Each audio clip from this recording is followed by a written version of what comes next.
کیوں کہ یہ مصطفیٰ کی ختم نبوت والا مسئلہ وہ ہے جو انسان تو انسان رہے، اللہ نے جانوروں کو بھی حکمت دی، یہ ان کو بھی سمجھا دیا۔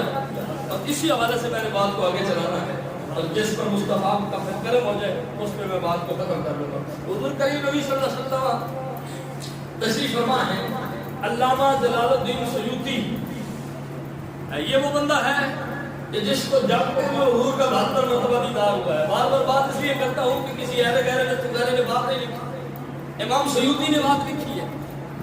اور جو مصطفیٰ کی ناموس کا پیارا دیتے ہیں وہ سیوطی ہو تو جگتے ہوئے 72 مرتبہ دیدار کرتا ہے۔ جو روضہ مصطفیٰ کا ادب کرتا ہے، داڑھی سے جھاڑو دیتا ہے، وہ شاہ عبدالحق محمد سے دلی ہو تو ہر رات دیدار ہوتا ہے۔ وہ حضور کی ناموس پر پیارا دینے والا ممتاز قادری ہو تو جیل کی کوٹڑی میں 12 مرتبہ حضور کا دیدار ہوتا ہے۔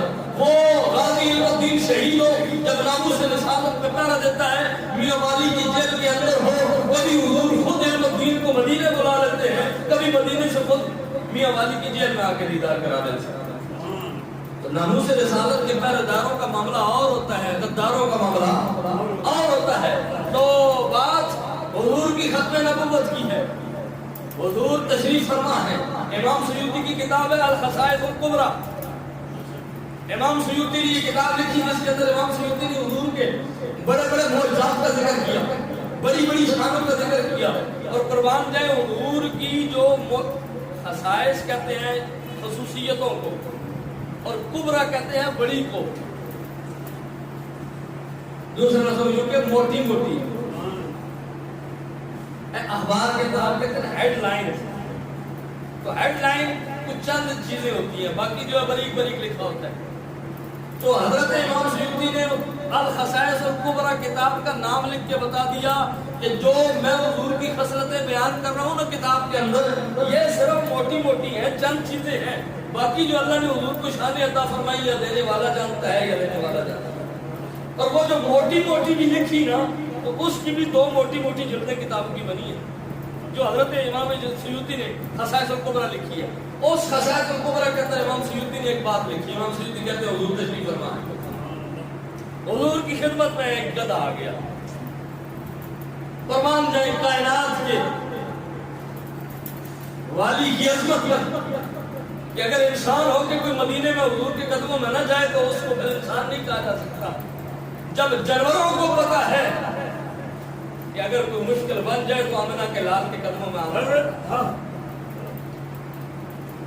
گیا حضور کی بارگاہ میں، آ کے سر رکھا حضور کے قدموں میں۔ اب حضور نے اس سے بات کی، اس نے حضور سے بات کی۔ حضور نے فرمایا تو کون ہے، کیوں آیا ہے میرے پاس؟ تھا تو وہ گدھا ہی نا، لیکن حضور اس سے کچھ اور پوچھنا چاہتے تھے۔ کہنے لگا میرا نام یزید ہے، میرا نام یزید ہے، اور میرے دادا کی پشت میں سے 60 گدھے ہوئے ہیں، 60 گدھے، اور ہم خوش نصیب وہ گدھے ہیں کہ جن کی پشت پر 60 نبیوں نے سواری کی۔ اب بات کو سمجھیے گا، جو بات میں بتانا چاہتا ہوں امام سیوطی کا یہ واقعہ سنانا مقصد نہیں ہے۔ کیا لگا جی 60 گدھے ایسے ہیں جن کی پشت پر کسی نہ کسی نبی نے سواری کی ہے۔ حضور نے فرمایا مجھ سے کیا چاہتا ہے، میرے پاس کیوں آیا ہے؟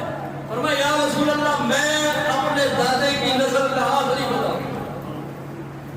اور بھائی مانو آپ تو سمجھو، تم کہتے ہو کہ نبی کو کچھ پتہ نہیں کہ کیا ہوگا، یہ تو نبی کی خدمت میں آنے والا گدھا بھی جانتا ہے کہ میرے پاس اب نسل میری نہیں چلے گی، میں آخری گدھا ہوں۔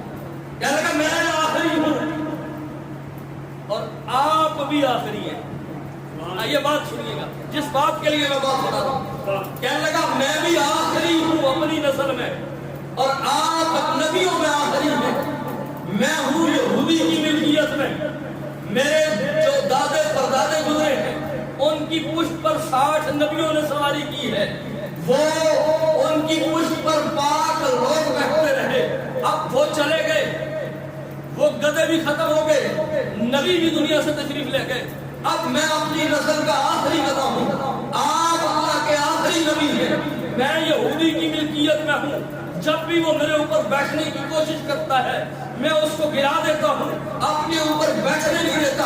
حضور نے فرمایا مجھ سے کیا چاہتے ہو؟ تو میں یہ چاہتا ہوں کہ میں آخری ہوں، آپ اللہ کے آخری نبی ہیں، میں یہ چاہتا ہوں کہ میری پشت پر اگر کوئی سواری کرے تو وہ اللہ کا آخری نبی ہے۔ میں اپنی پشت پر کسی پلید کو بیٹھنے نہیں دوں گا، میری پشت پر پاک بیٹھیں گے۔ ابھی بات ذہن کے اندر آ گئی ہے، میں کسی پھر بات سنیں، میں اپنی پشت پر کسی پلید کو نہیں بیٹھنے دوں گا، میری پشت پر پاک بیٹھیں گے۔ پھر سنیں، میں اپنی پشت پر کسی پلید کو نہیں بیٹھنے دوں گا، میری پشت پر پاک بیٹھیں گے۔ اور وہ گدھا ہے اور گدھا کہتا ہے میں اپنی پشت پر کسی پلید کو نہیں بیٹھنے دوں گا۔ جو ہو ہی پاکستان، اس میں کسی پلید کو کیسے بیٹھنے دیا ہے؟ اس کے اندر کسی پلید کو کیسے سہولت دی جا سکتی ہے جس پاکستان کا مطلب ہی پاک ہو؟ وہ گدھا جس کو ناپاک کہا گیا ہے، وہ ناپاک ہو کر اپنے اوپر کسی پلید کو نہیں بیٹھنے دے رہا۔ اس کو پاکستان بنا کے بھی اگر غیروں کو سہولت دینی ہے تو پھر پاکستان بنانے کا مطلب کیا؟ پھر پاکستان کیوں بنا؟ حضور کریم نبی صلی اللہ علیہ وسلم کے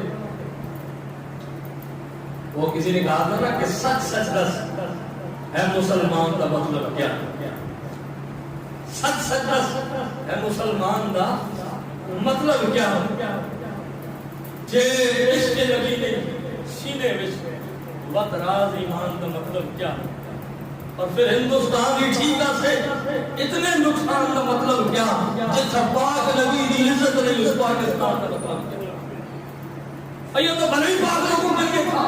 اور یہ گدھا بھی جانتا ہے، یہ گدھا بھی جانتا ہے کہ پلید کو اپنی پشت پر جگہ نہیں دی جاتی۔ جو گدھا اپنی پشت پر کسی پلید کو جگہ نہیں دے رہا، نہ جانے دو ٹانگوں والے گدھے انہیں اپنے دل میں کیسے جگہ دیتے ہیں۔ پر جب حضور دل میں ہو، یہ ذہن کے اندر رکھیں، حضور دل میں ہو تو پھر کسی پلید کی محبت دل میں آ نہیں سکتی۔ اور جس دل میں کسی پلید کی محبت ہو اس دل میں حضور آ نہیں سکتے۔ اور یہ بات میں نے ایک کتاب میں پہلے بھی کہی تھی کہ جو حضور سے لیتا ہے نا، وہ احمد رضا ہو، وہ مہر علی شاہ ہو، وہ لاہور کا داتا ہو، اجمیر کا خواجہ ہو، بغداد کا غوث اعظم ہو، اور سیال کا بادشاہ خواجہ شمس الدین سیالوی ہو، وہ توسا کا بادشاہ شاہ سلیمان توسوی ہو، وہ محال شریف کا بادشاہ نور محمد محاوی ہو، وہ کوٹ مٹھن کا شہنشاہ خواجہ غلام فرید ہو، جو حضور سے لیتا ہے اس کا پھر یہی اعلان ہوتا ہے کہ کروں مدح آلے دوبر رضا پڑے اس بلا میں میری بلا، میں گدا ہوں اپنے کریم کا، میرا دین پارا اعلان ہے۔ وہ پھر کسی غیر کے ٹکڑے نہیں کھاتا، جسے حضور سے ٹکڑا ملتا ہو وہ کسی اور کی طرف نہیں دیکھتا، جو کسی اور سے لیتا ہو پھر وہ حضور کی طرف نہیں دیکھتا۔ اگر کسی کی توجہ حضور کی طرف نہیں ہے تو سمجھو ٹکڑے کہیں اور سے آ رہے ہیں، اور جس کے مدینے سے آ رہے ہیں وہ پھر ٹانگوں سے معذور بھی ہو تو فیض آباد کے چوک میں اعلان کر کے کہتا تھا کہ کون دیتا ہے، دینے کو منہ چاہیے، دینے والا ہے سچا ہمارا نبی۔ وہ اعلان کر کے کہتا تھا، ہم سے پوچھتے ہو کہ یہ کہاں سے آتا ہے، وہ کہاں سے آتا ہے، فرمایا تمہاری شکلیں ہیں دینے والی، تو دے بھی